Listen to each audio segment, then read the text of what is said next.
جرح الظلم هو آخر جرح من الجروح العاطفية ال5. جرح الظلم مرتبط جدًا بجرح الرفض، اللي عنده جرح الظلم عنده جرح الرفض، واللي عنده الرفض لازم عنده جرح الظلم. الجرح ده بيظهر عند الطفل لمّا يتعامل بمعاملة غير عادلة، لمّا نعامل الطفل بقسوة، أو لمّا نعاقبه بدون سبب واضح، أو لمّا نقارن الطفل بإخواته أو أي حد تاني بشكل متكرر، لمّا كمان الطفل يشعر بعدم التقدير، وبإنه غير مُقدّر وهو يستحق التقدير، أو لمّا يتجاهل صوته ومشاعره، ويتكبت تعبيره عن ذاته وتعبيره عن رأيه وعن تعبيره عن مشاعره. كمان لمّا ما نسمحش للطفل إنه يدافع عن حقوقه، كمان لمّا ينجبر الطفل على الكمال وعلى الطاعة المفرطة بدون احترام لحدوده ومشاعره، اللي باقوله لك يتسمع زي ما هو وخلاص. كمان بيظهر عند الطفل لو كان تعامل الأب والأم معاه ببرود عاطفي، يعني ما منحوهوش الحب والحنان والاهتمام والرعاية والأمان اللي هو محتاجهم، أو إذا ما كانش في تواصل ما بين الأب والأم وما بين الطفل، أيًا كان مشغولين مش متفرغين ليه أيًا كان. كمان لو جه مولود جديد للعيلة، يعني جاله أخ جديد، فبيحس خلاص إن باباه ومامته الطفل الجديد ده هو يعني واخد كل اهتمام باباه ومامته، وإن هو خلاص مش مستحق لاهتمام باباه ومامته بيه، فبيحس بالظلم، وبيحس إن هو الطفل الجديد ده بكل حب وكل حنان كل اهتمام كل حاجة خدها منه وهو فقد كل دول، فبيكون حساس لأبعد الحدود، وبيبقى بيتألم في صمت كده، وعاجز إنه يعبّر عن اللي جواه، ولا إنه يفضفض كده لأهله، أنتم خدتوا البيبي الجديد خدكم مني، أنا مش عارف آخد منكم الحب اللي أنا محتاجه، ما بيبقى لأ، شايف وبيتكلم بصمت.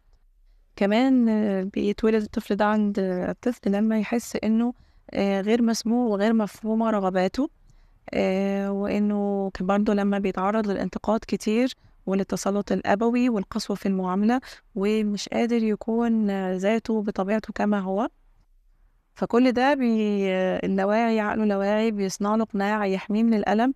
القناع ده هو قناع الشخص البارد عاطفيًا أو الصلب أو الصارم أو القوي، بيظهر بمظهر كده إنه شخص ما عندهوش مشاعر، ده اللي بيظهره للآخرين، لكن هو في داخله إنسان مرهف الإحساس جدًا ومليان مشاعر وحنون جدًا، وهو فعلًا إنسان حساس جدًا لأبعد الحدود. وعادةً أي حد فينا عنده الجرح ده، فهو اتعرّض له وهو طفل، واتنقل له من والديه، لإنه إحنا وارثين وراثة نفسية الجروح كلّها من أهلنا، فبيبقى أهله برضه نفس الكلام، ما اتسمحلهمش إنهم يعبّروا عن ذاتهم واتعرّضوا لمعاملة قاسية في طفولتهم، فبالتالي ده هو الطبيعي والعادي بالنسبة لهم، فاتعاملوا بيه مع أطفالهم بنفس الوضع. بيبقى شخص في داخله غضب كبير وشعور كبير بالظلم، لأنه ما لقيش الوسط العائلي اللي يستحقه واللي كان متوقعه، وبرضه من صغره بيحب المثالية والكمال عشان ما يتعرضش لانتقاد أو لوم من أهله، ودايما كلامه محسوب وبيختار كلماته وتصرفاته وآراءه بعناية. كمان يعبّر عن رأيه مش رأيه ولا يمثّل قناعاته عشان برضه ما يتعرّضش للانتقاد، فهو بيحب يكون أقرب للمثالي في كلامه، كل تحركاته عشان يتجنب الانتقادات واللوم من العيلة ومن المجتمع. هو إنسان بيشعر من حوله كده إن هو شخص هادي جدًا، وكل من حوله بيوحي لهم كده بالسكينة كل من قعد معاه أو اتحدث معاه، وإنسان بيحاول الدفاع عن حقوقه، وإنسان شرس في المطالبة بحقوقه، ليه؟ محاولةً منه إنه يعوّض حقوقه اللي فقدها واللي ما حصلش عليها وهو صغير.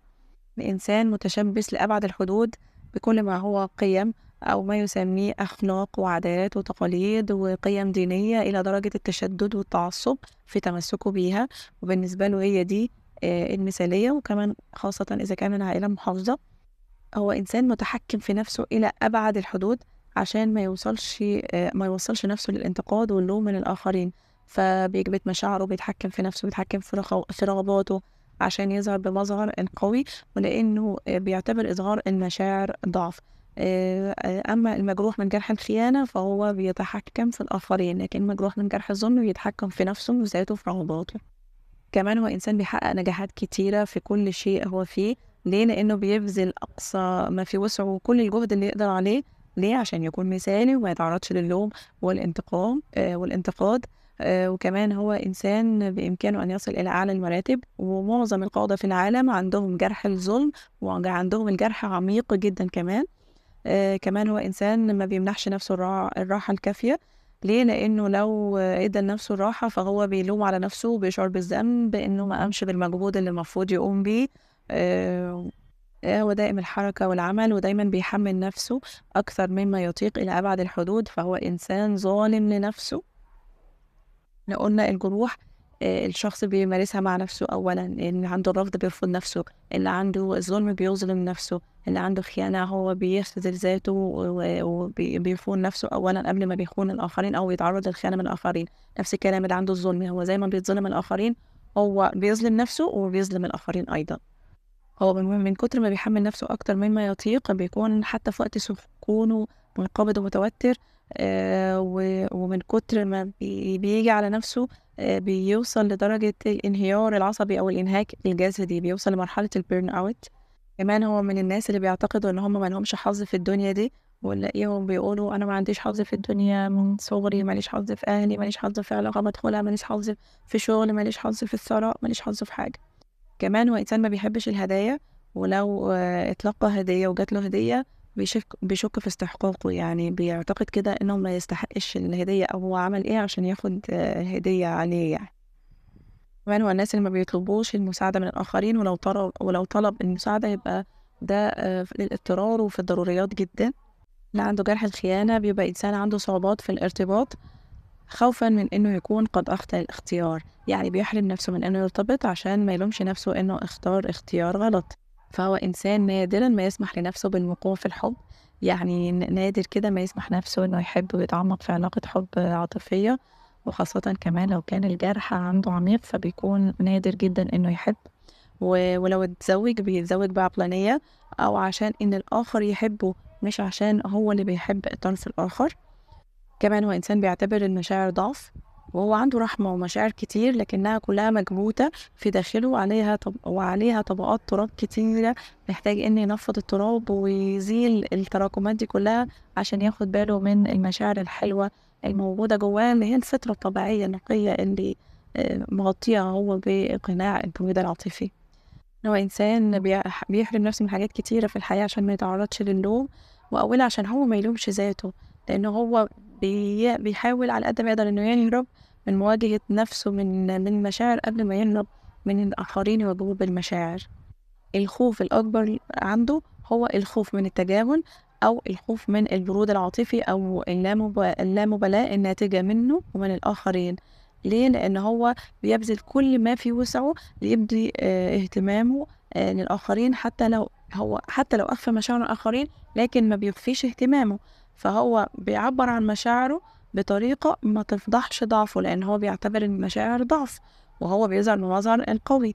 فهو بيبدي الاهتمام لشخص بس ما يديش المشاعر، واللي بيرجعه لنقطة الصفر الأعمق أعماق ألم الظلم إنه حد يتعامل معاه ببرود عاطفي أو بتجاهل أو لا مبالاة، وخاصة في العلاقات العاطفية. فهو بياخد ده على محمل الاحتقار ليه، وده بيؤلمه جدا وبيرجعه لألم الظلم العميق اللي اتعرض له في الطفولة. ده بيشعر ببركان من المشاعر السلبية اللي بتهجم عليه، وبيقعد يسأل روحه من جواه طب هو أنا إيه اللي عملته عشان أستحق كده؟ أنا إيه اللي عملته عشان يعاملوني بالمعاملة دي أو عشان يتجاهلوني التجاهل الكبير ده كله؟ بيبقى كده بيتسائل من جواه إزاي أنا أعمل كل اللي أقدر عليه وأهتم كل الاهتمام ده وفي الآخر الطرف التاني يديني التجاهل ده أو اللامبالاة الكبيرة أوي دي أو الجفاء إن أتعرض له ده. الشخص اللي عنده جرح الظلم بيتجنب إنه يخطئ أو بيخاف إنه يخطئ، فبيحاول إنه يكون الأفضل دايمًا. ليه؟ لإنه رابط قيمته بعدم الوقوع في الخطأ، يعني هو ما بيسمحش لنفسه إنه يخطئ. ليه؟ لإنه بالنسبة له إنه أخطأ يبقى أنا ما ليش قيمة لو غلطت الغلطة دي. ليه؟ لإنه هو معترف بالمثالية وبالكمال بالعادات وتقاليد جدًا بيقدسها التقاليد. كمان هو بيعيش صراع من جواه ما بين إنه الرغبة في إنه يكون عادل ومثالي، وما بين رغبته في رفضه للقيود والتمرد على القيود الكتيرة اللي هو كان فيها. كمان هو عنده حساسية شديدة تجاه الظلم، وأي موقف ولو بسيط أي موقف بسيط هيعبر عن الظلم بيعيد له ألم الماضي، وبيشعره إنه خلاص بيتظلم من جديد، حتى ولو ما كانش المقصود ظلمه يعني، بس هو بيفهمها إنه ظلم وبيعيد له ألم الطفولة القديم. كمان بيحس بالانفصال عن الذات. ليه؟ لأن هو عاش في بيئة ما اعترفتش بالمشاعره دي، واتكبتت مشاعره جواه. ف واتعلم إنه يتجاهل المشاعر دي من صغره، فبالتالي هو بيفقد الاتصال بجانبه العاطفي الحقيقي. طبعًا في العلاقات كمان بيبقى عنده صعوبة في التعبير عن احتياجاته نتيجة إنه اتكبتت مشاعره من طفولته، وهو بيعيش بكبت مشاعره، وبيتحكم في ذاته، وبيتحكم في تعبيره عن مشاعره. كمان هو زي ما هو بيتوقع من نفسه إن هو يكون مثالي، فهو بيتوقع كمان الكمال من في علاقاته العاطفية.